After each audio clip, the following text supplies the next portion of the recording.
ગુજરાતમાં દારૂબંધી કાગળ પર જ સીમિત રહી ગઈ છે. હકીકતમાં સ્થિતિ એ છે કે દારૂ આજે ભગવાન જેવો બની ગયો છે.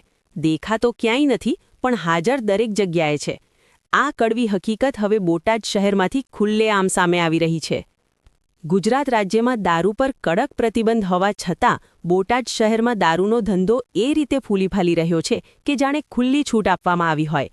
સરકાર દ્વારા દીવ, દમણ અને ગાંધીનગર જેવા વિસ્તારોમાં છૂટછાટની ચર્ચાઓ વચ્ચે હવે બોટાદમાં પણ એ જ પરિસ્થિતિ ઊભી થઈ છે કે નહીં તેવો સવાલ ઊભો થયો છે.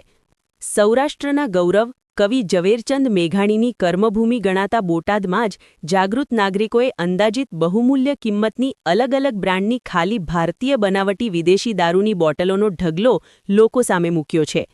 આ બોટલો જે માર્ગ પરથી મળી આવી છે તે સ્થળથી માત્ર 1000થી 1200 મીટર દૂર જિલ્લાના ઉચ્ચ અધિકારીઓની કચેરીઓ અને સરકારી બંગલા આવેલા છે.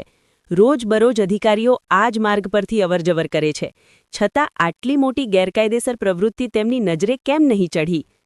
આ સમગ્ર મામલે લોકોમાં ભારે રોષ ફાટી નીકળ્યો છે.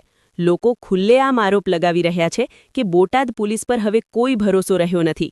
લોકોના કહેવા મુજબ પોલીસ દારૂના અડ્ડાઓ પર રેડ પાડવાને બદલે બુટલેગરોને અગાઉથી જાણ કરી દે છે.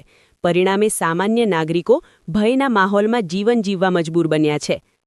લોકો એ પણ સવાલ ઉઠાવી રહ્યા છે કે શું બોટાદમાં ઉચ્ચ અધિકારીઓ આ સમગ્ર ગેરકાયદેસર ધંધામાં મૌન સમર્થન આપી રહ્યા છે?